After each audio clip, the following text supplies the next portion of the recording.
भिलनी महातपस्विनी शबरी जा को नाम, मतंग मुनि कह कर गए तो हे मिलेंगे राम।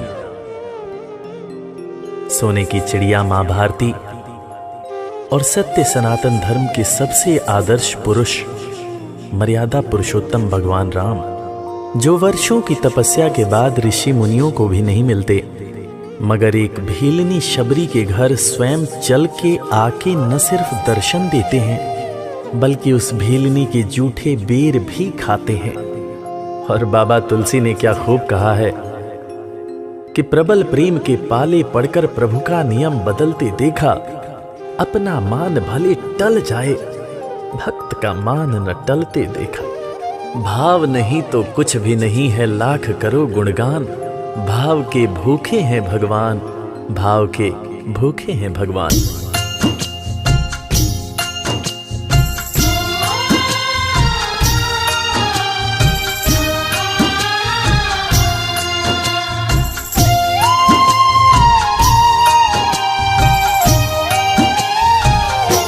भाव के भूखे हैं भगवान, भाव के भूखे हैं भगवान, भाव के भूखे हैं भगवान, भाव के भूखे हैं भगवान। भाव नहीं तो कुछ भी नहीं है, भाव नहीं तो कुछ भी नहीं है, लाख करो गुणगान। भाव के भूखे हैं भगवान, भाव के भूखे हैं भगवान। भाव के भूखे हैं भगवान, भाव के भूखे हैं भगवान।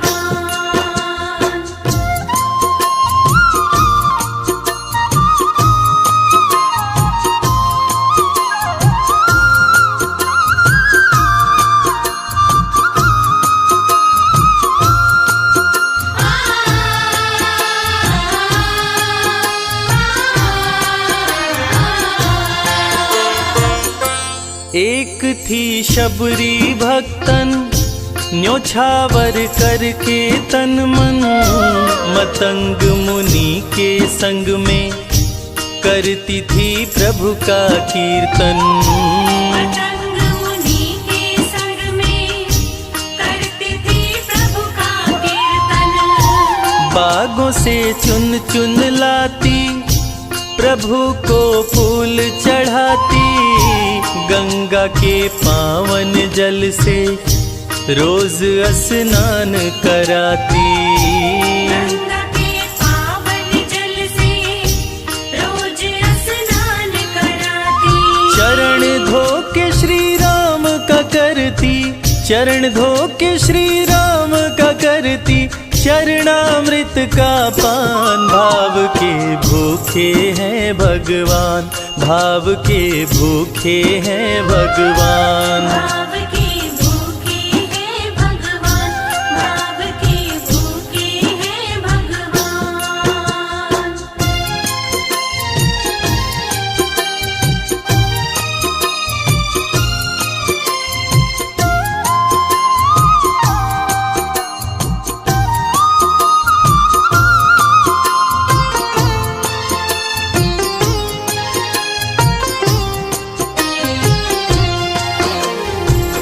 धैर्य एक ऐसा प्रसाद है जो इंसान को महान बना देता है।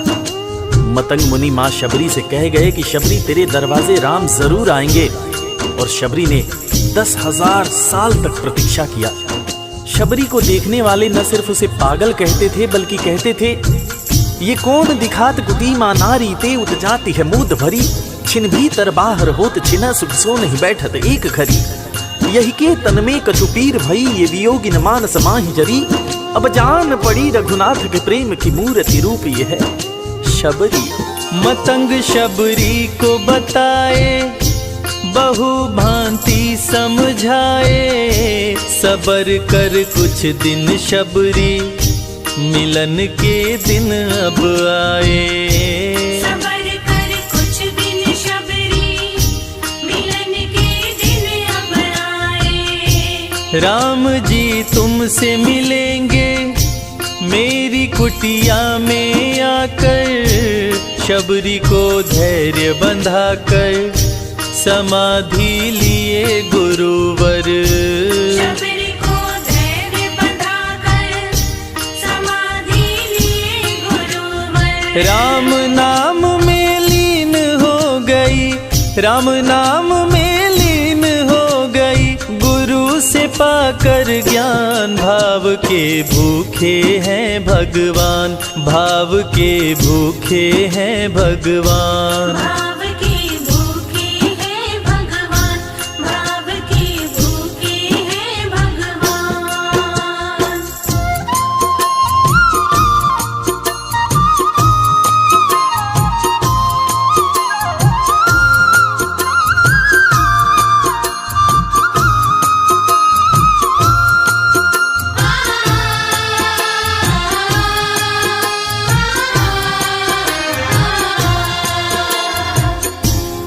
माँ शबरी के गुरु महामुनि मतंग जब अपने नश्वर शरीर का त्याग कर रहे थे, तब माँ शबरी ने उनसे पूछा, हे गुरुवर, मुझे मेरे राम कहाँ मिलेंगे? इस पर महामुनि मतंग ने शबरी को जवाब दिया कि शबरी, अरे दुनिया राम को ढूंढती है, मगर तू तो ऐसी खुशनसीब है कि तेरे दरवाजे राम स्वयं चलकर आएंगे।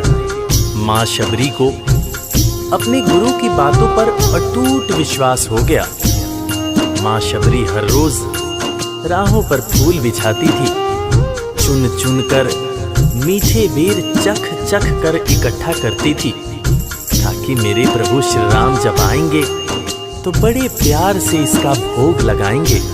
राहों पर फूल भी बड़ी सावधानी से शबरी माँ बिछाती थी। शबरी माँ सोचती थी कि मेरे गुरुवर कह के गए हैं कि मेरे घर मेरे राम जरूर आएंगे। शबरी माँ राहों पर दूर दूर तक फूल बिछाती कि प्रभु श्री राम के पैर में कहीं कोई कांटा न चुभ जाए। राह पे फूल बिछाती, वो मीठे बेर को लाती, मेरे प्रभु राम आएंगे, नैनों में सपने सजाती। मेरे प्रभु राम आएंगे, नैनों में सपने सजाती। राम से प्रीत लगा के वो निश दिन राम पुकारे, उमरिया बीती जाए रे कि अखियां पंथ निहारे। उमरिया बीती जाए रे कि अखियां पंथ निहारे। जर्जर हो गई काया फिर भी, जर्जर हो गई काया फिर भी, बसे राम में प्राण। भाव के भूखे हैं भगवान, भाव के भूखे हैं भगवान। भाव के भूखे हैं भगवान, भाव के भूखे हैं भगवान।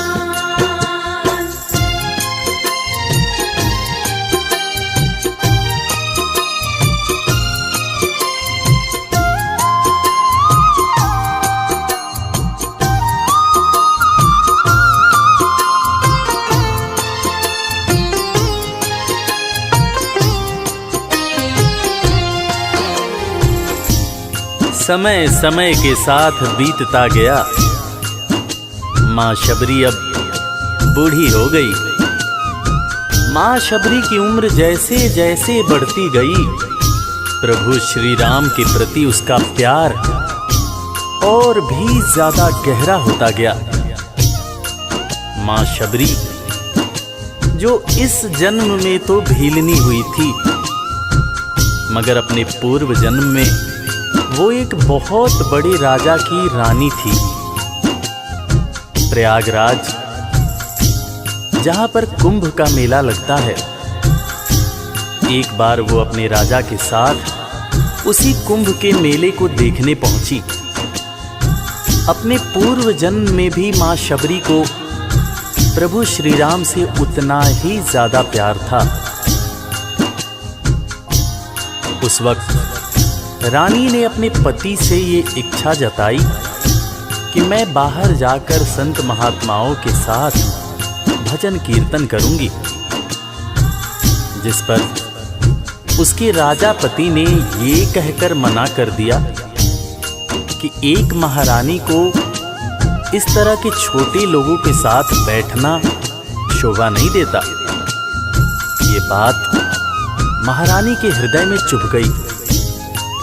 महारानी ने गंगा के पानी में जाकर अपने प्राण त्याग दिए और ईश्वर से कहा, हे मेरे प्रभु, हे मेरे राम, इस जन्म में तो आपने मुझे बहुत खूबसूरत बनाया है, अगले जन्म में चाहे मुझे कुरूप बना देना। इस जन्म में आपने मुझे उच्च कुल में जन्म दिया है, अगले जन्म में चाहे तो मुझे भीलनी बना देना। मगर हे प्रभु, मेरा अगला जन्म जब भी हो, मुझे ये सौभाग्य जरूर देना कि मैं तुम्हारे नाम को जपूं, मैं तुम्हारा नाम लूं, मुझ पर कोई बंधन ना हो। वो राजकुमारी अगले जन्म में माँ शबरी बनी, वही माँ शबरी जो कुटिया में प्रभु श्री राम की राह देख रही थी। वो सुंदर आसन लगा के, स्वच्छ कुटिया को सजा के, राह आंचल से बुहारे, प्रभु का ध्यान लगा के। राह आंचल से बुहारे, प्रभु का ध्यान लगा के। और ना अब तड़पाओ, राम मेरे आ भी जाओ, दरस बिन शबरी व्याकुल, राम मेरे दरस दिखाओ। दर्श बिन शबरी व्याकुल, राम मेरे दर्श दिखाओ। दरस की आस लगी मेरे प्रभु जी, दरस की आस लगी मेरे प्रभु जी, पूर्ण करो अरमान। भाव के भूखे हैं भगवान, भाव के भूखे हैं भगवान। भाव के भूखे हैं भगवान, भाव के भूखे हैं भगवान।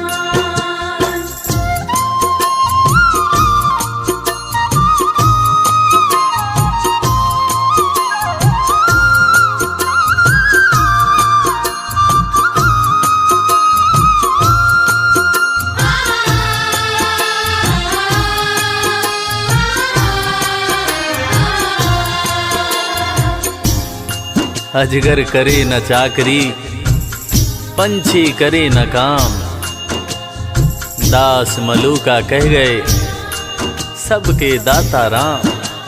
और हम सबके परम पूज्य बाबा तुलसीदास ने रामचरितमानस में भी कहा है, राम से बड़ा राम का नाम। और यही काम माता शबरी दिन रात कर रही थी। बस वो एक ही बात बार बार बोले जा रही थी कि मेरे राम आएंगे, मेरे राम आएंगे। वो हर वक्त हे राम बोलती रहती थी। प्रभु श्री राम जब अपने भाई लखन के साथ माता सीता की खोज में वन में दर दर भटक रहे थे, तो उनके कानों में ये आवाज गूंजी। उन्होंने अपने भाई लखन से कहा, प्रिय अनुज, ध्यान से सुनो। मेरी एक माता है जो वर्षों से मेरी प्रतीक्षा कर रही है। मैं भी अपने माता को देखने के लिए बहुत व्याकुल हो रहा हूं। चलो अनुज, माता शबरी की कुटिया में चलते हैं। प्रभु श्री राम माता शबरी की कुटिया में आते हैं। माता शबरी की नजर जब प्रभु श्री राम के ऊपर पड़ती है तो माता की आंखों से खुशियों के आंसू धारा प्रवाह बहने लगते हैं। माता शबरी रो रो के कहने लगती है, मेरे राम आप आ गए, मेरे राम आप आ गए। आंसू भरी आंखों से मां शबरी प्रभु श्री राम और वीर लखन को देखे जा रही थी। दोनों हाथों को जोड़कर दौड़े दौड़े माँ शबरी ने प्रभु श्री राम के पैर पकड़ लिए और कहने लगी, मेरे राम, मैं तो 2 जन्मों से आपकी प्रतीक्षा कर रही थी। लोग मुझे पागल बुला रहे थे। मेरे गुरुदेव ने मुझसे कहा था कि शबरी, राम लक्ष्मण के साथ एक दिन तेरी कुटिया में जरूर आएंगे, जरूर आएंगे। राम संग लखन को आते देखी प्रभु को मुस्काते, प्रभु के पास में आई कुटिया से दौड़ लगाते। प्रभु के पास में आई कुटिया से दौड़ लगाते। राम से मिलन हुआ जब तो शबरी सुध बुध खो गई, प्रभु के पाँव पकड़ के भाव में विह्वल हो गई। प्रभु के पाँव पकड़ के भाव में विह्वल हो गई। खुशी के आंसुओं से पग धोए, खुशी के आंसुओं से पग धोए, भक्त न शबरी समान, भाव के भूखे हैं भगवान, भाव के भूखे हैं भगवान। भाव के भूखे हैं भगवान, भाव के भूखे हैं भगवान।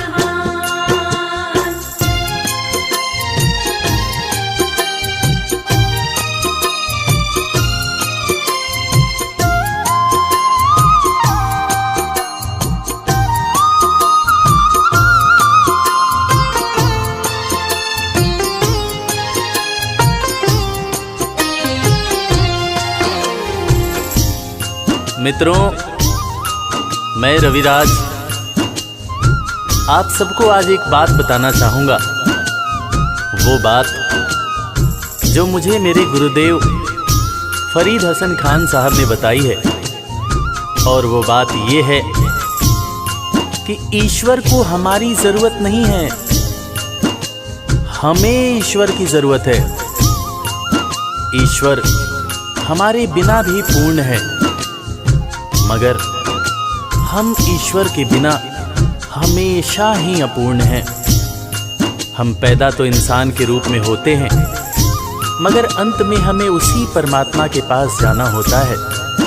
इसलिए हमें जीवन में हर वो कार्य करना चाहिए जो ईश्वर को पसंद हो, और ईश्वर को सिर्फ यही पसंद है कि हम नेक दिल बने, दयालु बने और सदैव ही अच्छाई के मार्ग पर चलें, चाहे कितनी भी कठिनाई क्यों न हो, और हमेशा अपने परमात्मा को याद करते रहें, चाहे ईश्वर के रूप में, चाहे अल्लाह के रूप में, गुरु नानक देव जी के रूप में, चाहे ईसा मसीह के रूप में।